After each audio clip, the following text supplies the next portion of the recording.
We are awaiting the drogue deploys. This view coming from the WB-57 high altitude plane. And there you see it on your screen, drogue deployment. Drogue descent rate nominal. You can hear the crowd here. Visual on 2 healthy drogues. The crowd here very excited as Dragon Freedom continues to make its way back to planet Earth.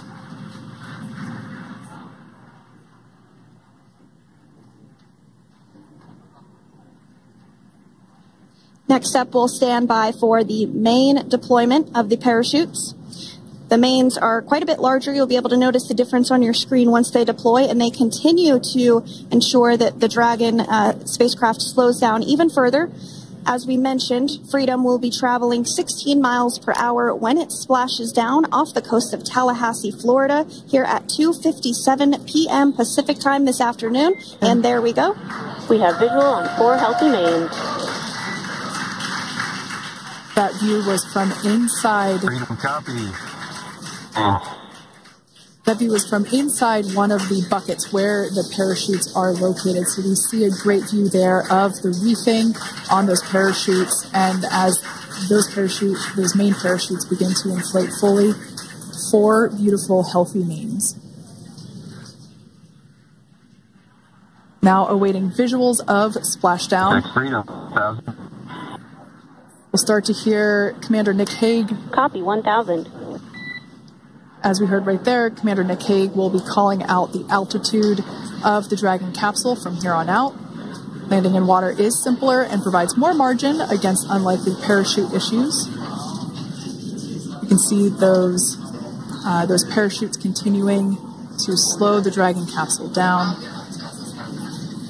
And if you're just joining us, you're looking at 800 meters. A live view of Crew 9, just minutes away from splashing down off the coast of Tallahassee, Florida. Splashdown 2 minutes from now at 2:57 p.m. Pacific. We do have 4 healthy mains really doing the job there. Just breathtaking views of a calm, glass-like ocean off the coast of Tallahassee, Florida. Crew 9 just minutes away from splashing down. This is really such an incredible shot. That Copy, was 600. That was a live view from our recovery vessel, Megan, which is stationed a couple miles away from the splashdown site. We can see the crew there using their restraints as resting places for their arms. They were just in space moments ago, so their arms are able to float freely. 400 meters. This is a gorgeous bluebird day here that we have for the splashdown of Crew 9. It's incredible to think that the Dragon capsule just minutes ago was going over 17,000 miles per hour, and now gently coasting to a soft splashdown. 200. Copy, 200 meters. Brace for splashdown.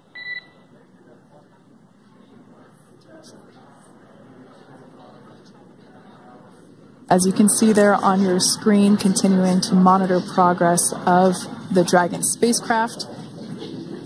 And we're going to stand by for splashdown located in the Gulf of America off the coast of Tallahassee, Florida.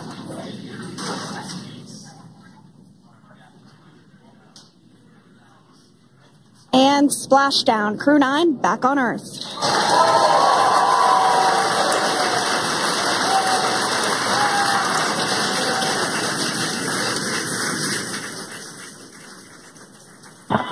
And SpaceX Freedom, splashdown.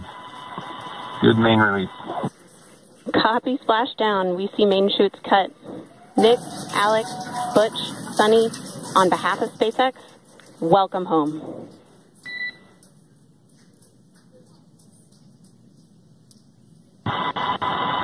It is an amazing, what a ride. I see a capsule full of grams ear to ear.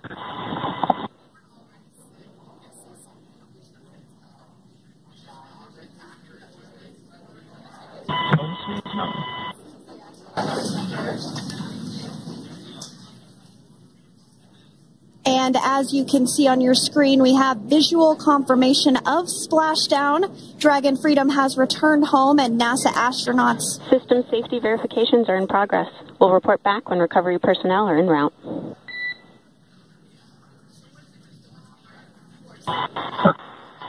Understand. And, we're in section 2 of 4.800 landing response. And looking for your words on this is necessary.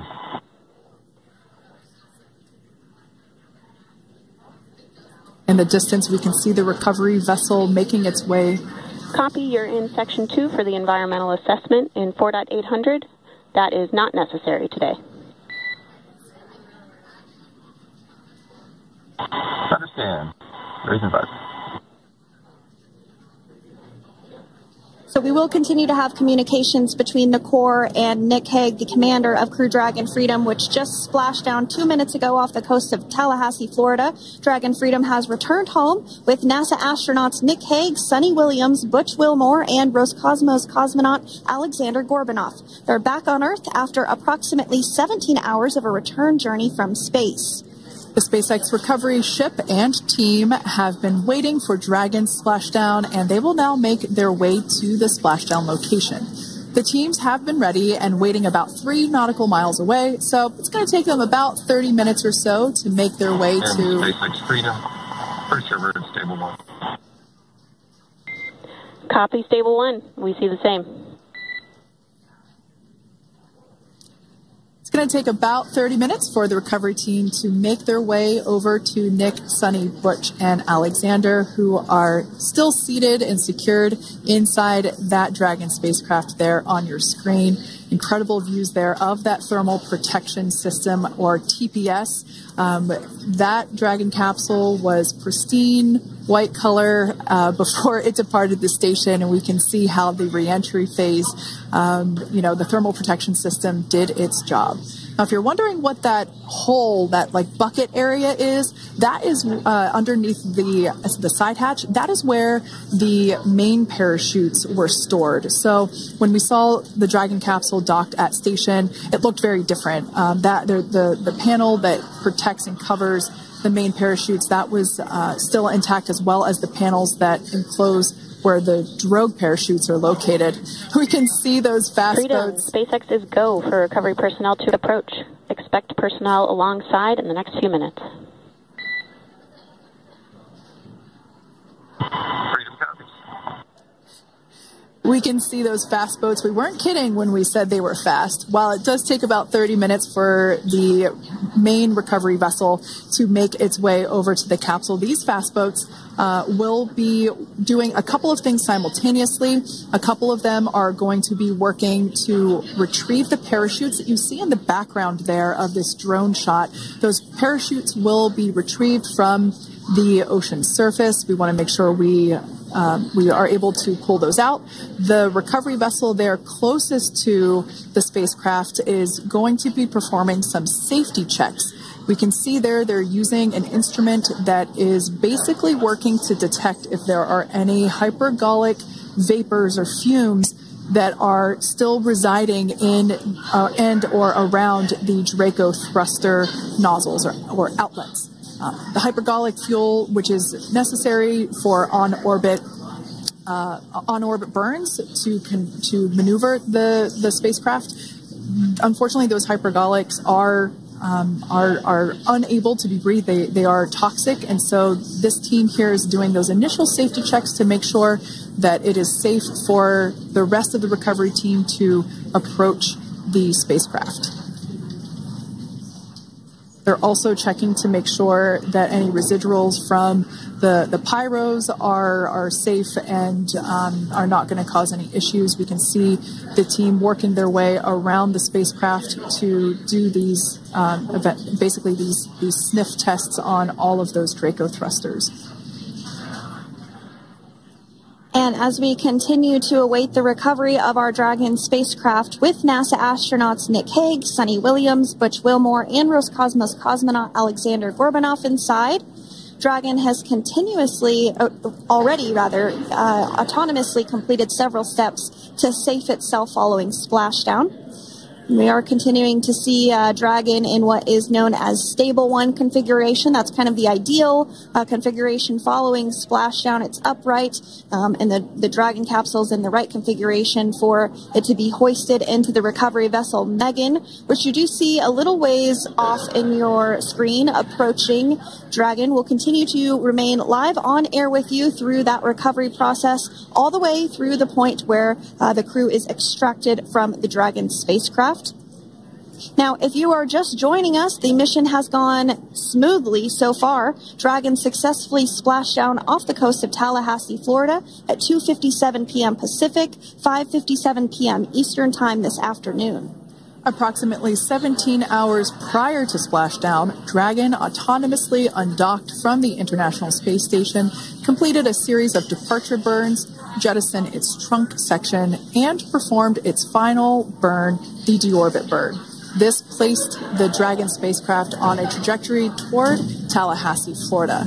Dragon successfully re-entered the Earth's atmosphere, followed by deployment of its parachutes to slow the spacecraft down to a gentle splashdown.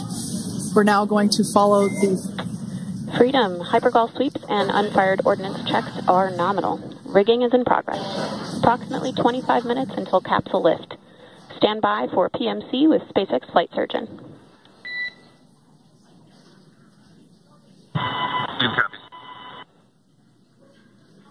And so what we did just hear there was communications that those hypergol checks were complete. They didn't find any of that upon those checks, so we'll continue to move through the timeline. Next up is a process called rigging, which you see happening right now on your screen. This is when a SpaceX recovery personnel actually works to climb aboard the capsule and work through procedures ahead of lifting onto the nest of the recovery vessel Megan. We heard it's going to be about 25 minutes or so until that lift actually takes place.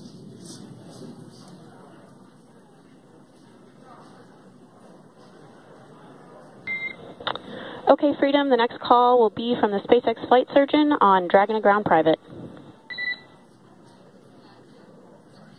Understand. Thank you. callouts there indicating that the crew will have the opportunity to do a quick check-in with the SpaceX flight surgeon. This is standard procedure for every Dragon spacecraft when it returns to Earth. It's just an initial check-in, make sure everybody is doing okay. They will also have another check-in with the flight surgeon once they are on board that recovery vessel that you see there in the background. We can now see that SpaceX recovery team member they're on top of the Dragon spacecraft. They are going to be working to install plugs in the Draco thrusters to ensure that none of those to ensure that no more